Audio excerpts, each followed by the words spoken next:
नमस्कार, मी माधुरी गद्रे। आज आपण दक्षिण भारतातली एक रेसिपी बघणार आहोत, ती म्हणजे पायसम। पायसम म्हणजे प्रसाद। तर सणावाराला देवाच्या नैवेद्यासाठी खूप आवडीने केला जातो हा पदार्थ। तर त्याची कृती आपण बघूया आणि साहित्य मी तुम्हाला डिस्क्रिप्शन बॉक्समध्ये देते। हे पाववाटी तांदूळ घेतलेत मी, बाउलमध्ये काढून घेते। कोणतेही तांदूळ घेऊ शकतो आपण।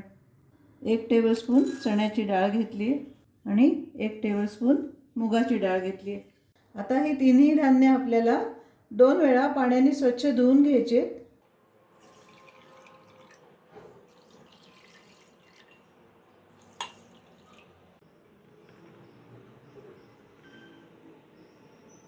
हे एक बारीक जाळीचं गाळणं घेतलंय मी।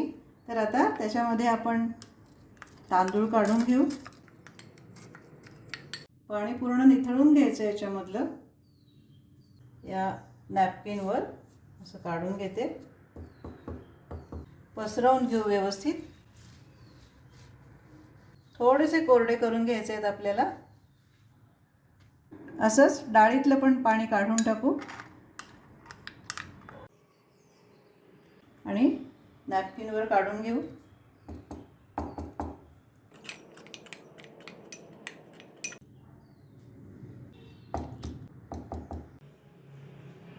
आता एक 15-20 मिनिटं असंच ठेवायचं आपल्याला, म्हणजे त्यातला ओलावा निघून जाईल। 15 मिनिटं झाली आहे आणि हे बघा असे सुट्टे झाले तांदूळ, मोकळे झालेत। या डाळींमधलं पण पाणी कमी झालं आहे, हे बघा असं। तर आता एका बोलमध्ये तांदूळ काढून घेते आणि डाळी एकत्र काढून घ्यायच्या आहेत आपल्याला।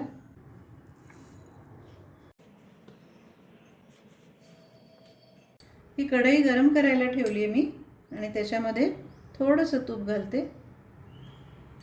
आता हे तांदूळ भाजून घेऊ आपण। बारीक गॅस ठेवला आहे आणि थोडा रंग बदलेपर्यंत आपल्याला भाजायचे तांदूळ। हे बघा थोडा रंग बदलला आहे तांदूळाचा। गॅस बंद करते आणि काढून घेते कुकरच्या डब्यामध्ये। कढई गरम करायला ठेवली आहे आणि थोडंसं तूप घालू त्याच कढईमध्ये आणि या दोन्ही डाळी आता घालू आपण याच्यात। बारीक गॅसवर परतून घ्यायच्या डाळी। थोडासा रंग बदलायला हवा। डाळी पण झाल्यात आता भाजून, तर गॅस बंद करते आणि काढून घेते कुकरच्या डब्यात। दुप्पट पाणी घालायचं आहे आपल्याला, तर अर्धी वाटी पाणी घालते तांदूळात आणि डाळींमध्ये पण दुप्पट पाणी घालते। कुकरमध्ये थोडं पाणी घालून गरम करायला ठेवला आहे मी तो। आता त्याच्यामध्ये कुकरचे डबे ठेवू आपण। झाकण लावते। आता मोठ्या गॅसवर 3 शिट्ट्या करायच्या आहेत कुकरच्या आणि बारीक गॅसवर 5 मिनिटं ठेवायचा आणि मग गॅस बंद करायचा आहे। हा कुकर गार होतोय तोपर्यंत आपण या कढईमध्ये दूध आटवून घेऊ। बारीक गॅस ठेवलाय मी आणि अर्धा लिटर दूध घेतलंय।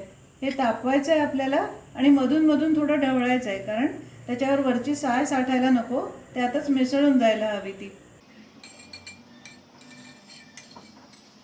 दूध आटवताना मधून मधून ढवळलंय मी ते, त्यामुळे वर साय साठली नाही आहे जास्त। निम्म्यापेक्षा थोडं कमी आटवलंय मी।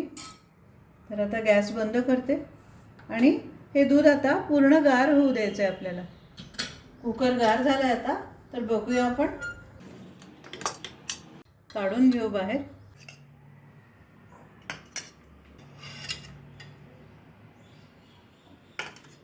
ही बघा शिजली आहे डाळ। फक्त ही चण्याची डाळ अशी राहिली आहे ना, तर ती दाताखाली छान लागते अगदी। घोटून घेऊ जरा।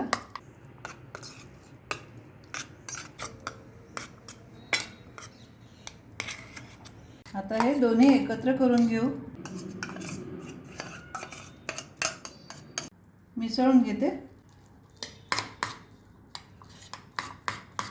ही कढई गरम करायला ठेवली आहे मी आणि त्याच्यामध्ये अर्धा टीस्पून साजूक तूप घालते।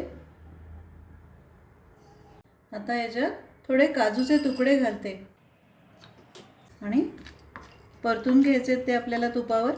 छान लागतात काजूचे तुकडे मध्ये मध्ये दाताखाली। तुमच्या आवडीप्रमाणे घ्या, कसे हवे लहान मोठे तसे। झालेत परतून, काढून घेते। हा 1 वाटी ओल्या नारळाचा चव घेतलाय मी, तो याच कढईत घालू आपण त्याच तुपावर। आणि थोडासा परतून घ्यायचा आहे आपल्याला, म्हणजे थोडा मऊसर होईल. परतून झालाय जरा आता हा नारळाचा चव. तर आता हा पाऊण वाटी बारीक चिरलेला गूळ घालते. मिसळून घ्यायचं व्यवस्थित आणि गूळ पूर्ण विरघळायला हवा. गूळ पूर्ण विरघळेपर्यंत आपल्याला हे ढवळायचं आहे. आणि आता हे गोठलेली डाळ तांदूळ आहे ना, ते घालू याच्यामध्ये. मिसळून घ्यायचं आणि परतायचं आहे थोडा वेळ. सगळं एकजीव व्हायला हवं ते. यातले सगळे जिन्नस शिजलेलेच आहेत, त्यामुळे जास्त वेळ परतायची गरज नाही आहे, नाहीतर कडक होईल ते. नीट मिसळलं गेलं, थोडंसंच परतलं की गॅस बंद करू आपण. अगदी शेवटी काजूचे तुकडे घालते. मिसळून घेऊ.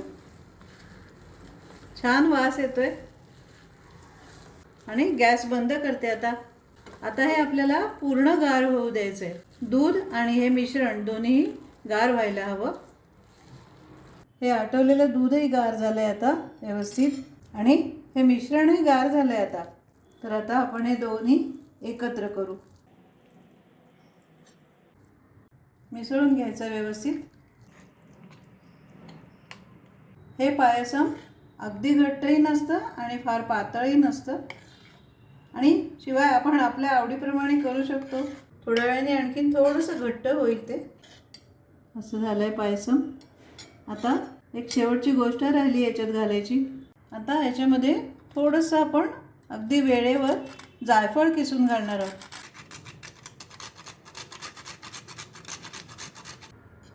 मिसळून घ्यायचं व्यवस्थित. हा, काय छान वास येतोय सगळ्या गोष्टींचा. तयार आहे आपलं हे पायसम. काढून घेते बोलमध्ये. असं हे अतिशय चविष्ट पायसम तयार झालं आहे आपलं. वेगवेगळ्या पद्धतीने केलं जातं हे पायसम. काही जण नुसत्या तांदूळापासून बनवतात, तर काही जण तांदूळ आणि मुगाची डाळ वापरतात. काही ठिकाणी नुसत्या मुगाच्या डाळीपासून सुद्धा पायसम केलं जातं. आहे की नाही अगदी सोपी रेसिपी. मुख्य म्हणजे सगळे जिन्नस घरातच असतात आपल्या, त्यामुळे आपण हे सहज बनवू शकतो. फक्त एका गोष्टीची काळजी घ्यायची आपल्याला, ती म्हणजे नारळ गुळाचं मिश्रण आणि दूध या दोन्ही गोष्टी पूर्ण गार झाल्यावरच एकत्र करायचे आहेत, नाहीतर एखाद्या वेळेस दूध नासू शकतं. तेव्हा तुम्ही नक्की करून बघा, आणि आवडलं तर लाईक करा, सबस्क्राईब करा, आणि कमेंट्स पण पाठवा तुमच्या. आणि तुम्ही माझा हा व्हिडिओ बघितला त्याबद्दल धन्यवाद.